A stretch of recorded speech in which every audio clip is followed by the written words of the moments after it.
channel. আমি অনন্যা পাল, second year 4th semester BSc Nursing student of Government College of Nursing, Saratchandra Chattopadhyay, Government Medical College and Hospital. তো তোমাদের first semester exam তো অনেক দিন আগে শেষ হয়ে গিয়েছে, আর এক্সাম শেষ হওয়ার পর থেকেই অনেকে আমাকে ইনস্টাগ্রাম, টেলিগ্রাম এবং ইউটিউবে কমেন্টে জিজ্ঞাসা করছে কিভাবে সেকেন্ড সেমিস্টারের প্রিপারেশন করব, কোন কোন রাইটারের বই কিনবো, এক্সাম প্যাটার্ন কেমন, এক্সামের মার্কস ডিস্ট্রিবিউশন কেমন, প্র্যাকটিক্যাল এক্সাম, ভাইভা এগুলো কিভাবে হয়, আর সবথেকে বড় কথা হচ্ছে কিভাবে প্রিপারেশন স্টার্ট করবে। তাই আজকে আমি এই ভিডিওতে তোমাদের সমস্ত ডাউট ক্লিয়ার করে দেবো আমার নিজস্ব এক্সপিরিয়েন্স থেকে। তো ভিডিওটা অবশ্যই শেষ পর্যন্ত দেখো। চলো শুরু করা যাক। প্রথম কথা, যে সেকেন্ড সেমিস্টারে কি কি সাবজেক্ট থাকে তোমরা এতদিনে নিশ্চয়ই জেনে গেছো যে সেকেন্ড সেমিস্টারে থাকে nursing foundation 1 and 2, biochemistry, nutrition and dietetics, health informatics and technology.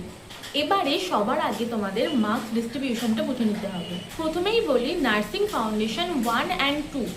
Nursing ফাউন্ডেশনের থিওরি এক্সাম তো হয়ই, প্র্যাকটিক্যাল এক্সামও হয়।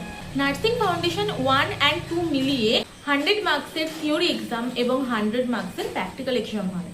প্রথমেই বলি থিওরি এক্সামের কথায়। 100 মার্কসের থিওরি এক্সামের মধ্যে 75 মার্কস থাকে এক্সটার্নাল আর বাকি 25 মার্কস থাকে ইন্টারনাল।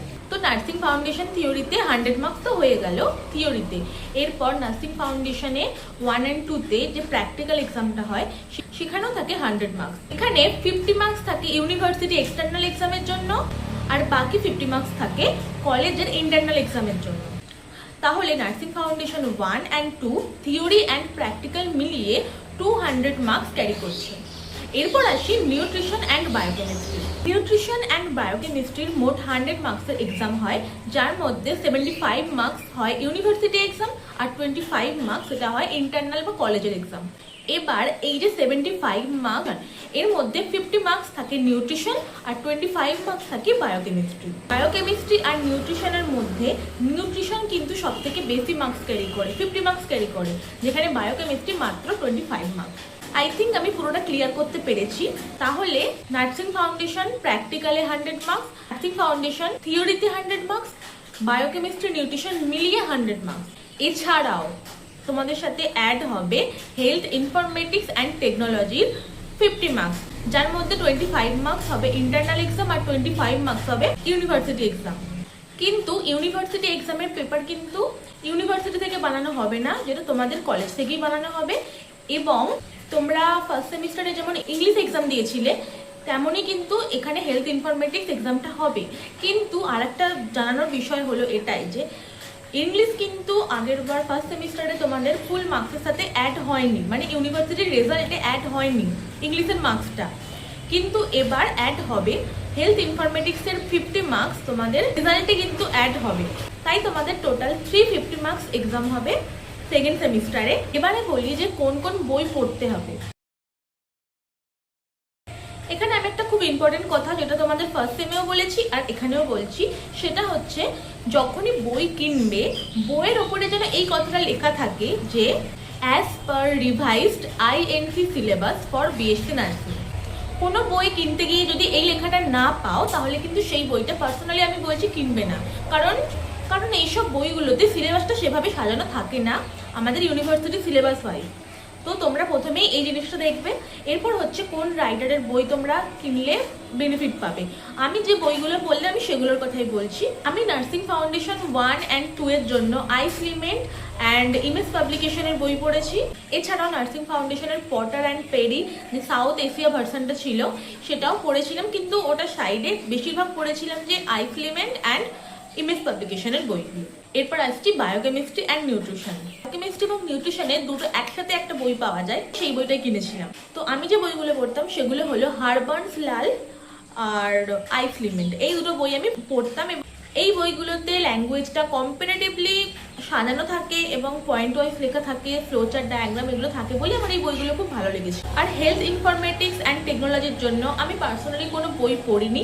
আমাদের যিনি টিচার ছিলেন হেলথ ইনফরমেটিক্সের, তিনি আমাদের যে নোটসগুলো দিত সেই নোটসগুলো পড়ে আমাদের এক্সাম দিতে হয়েছিল। তিনি আমাদের কোনো পার্সোনালি বই কিনতে বলেননি, তাই আমরা নোটস দেখেই মোটামুটি প্রিপারেশন নিয়েছিলাম। কিন্তু তোমাদের ফ্যাকাল্টি যদি কোনোভাবে কোনো বই কেনার জন্য সাজেস্ট করেন বা বলেন যে কোনো বই কিনতে, তাহলে তোমরা সেই বইটা অবশ্যই কিনতে পারো। আর একটা কথা যেটা আমি সবসময় বলি, যে বই কেনার আগে অবশ্যই তোমাদের কলেজের লাইব্রেরিতে গিয়ে মিনিমাম 4 থেকে 5টা বই তোমরা ঘেঁটে দেখো, পড়ো, কার ল্যাঙ্গুয়েজটা বেশি আন্ডারস্ট্যান্ডেবল, তোমার যেটা ইজি মনে হচ্ছে, কোন বইতে পয়েন্ট ওয়াইজ লেখা থাকে, ডায়াগ্রাম, ফ্লোচার্ট দিয়ে লেখা থাকে, কোয়েশ্চেন অ্যান্সার থাকে, এমসিকিউ থাকে, সেই সমস্ত বইগুলোকে নিজেরা পড়ে নিজেরা সিলেক্ট করো।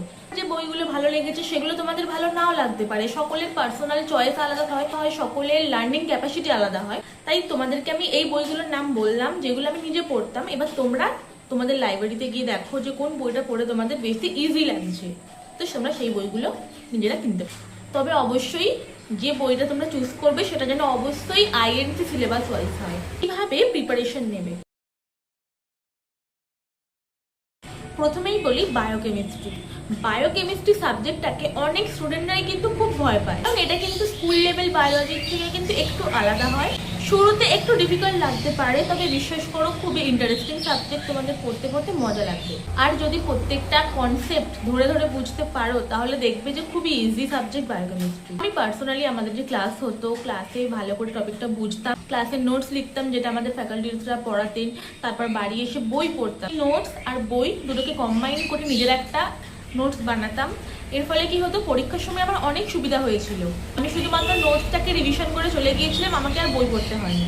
আর হ্যাঁ, সত্যি বায়োকেমিস্ট্রি সাবজেক্টটা একটু কঠিন তোমাদের প্রথম লাগতেই পারে, তাই শুরু থেকেই পড়ার চেষ্টা করো, কারণ লাস্ট মোমেন্টের জন্য যদি এই সাবজেক্টটাকে ফেলে রাখো তাহলে কোনোদিনও কভার আপ করতে পারবে না। এরপর আসি নিউট্রিশন অ্যান্ড ডায়েটেটিক্স।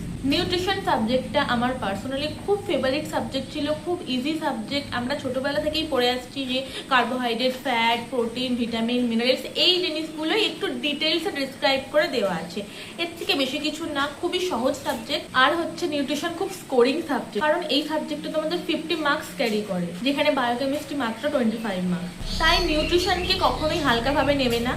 সহজ বলে যে ফেলে রাখবো, পড়বো না এমনটা ভেবো না, কারণ এটা সব থেকে বেশি মার্কস ওয়েটেজ ক্যারি করছে। এরপর আসছি nursing foundation 1 and 2। Nursing foundation 1 তোমরা ফার্স্ট সেমিস্টারে অলরেডি পড়ে এসেছো, তো তোমাদের বেসিক ধারণা তো আছেই যে এর মধ্যে কি কি জিনিস থাকতে পারে বা বইটা কেমন। কিন্তু সেকেন্ড সেমিস্টারে নার্সিং ফাউন্ডেশন 2 যেটা, সেটাতে একটু বেশি ফোকাস দিতে হবে। তবে মাঝে মাঝে নার্সিং ফাউন্ডেশন 1টাকেও রিভিশন করতে হবে, কারণ 1 and 2 দুটোই কিন্তু ইকুয়ালি ইম্পর্টেন্ট। আর এই সেমিস্টারে তোমরা কিছু নতুন নতুন জিনিস শিখবে, যেমন তোমরা শিখবে ফিজিক্যাল এক্সামিনেশন করা, যেটা তোমাদের পুরো হোল কেরিয়ার লাইফে তোমাদের এটা কাজে লাগবে। এছাড়াও তোমরা নার্সিং কেয়ার প্ল্যান লেখা শিখবে, যেটা তোমাদের পুরো কলেজ লাইফে কাজে লাগবে। তাই এই সমস্ত টপিকসগুলো একটু খুব ভালো করে শিখে নেবে।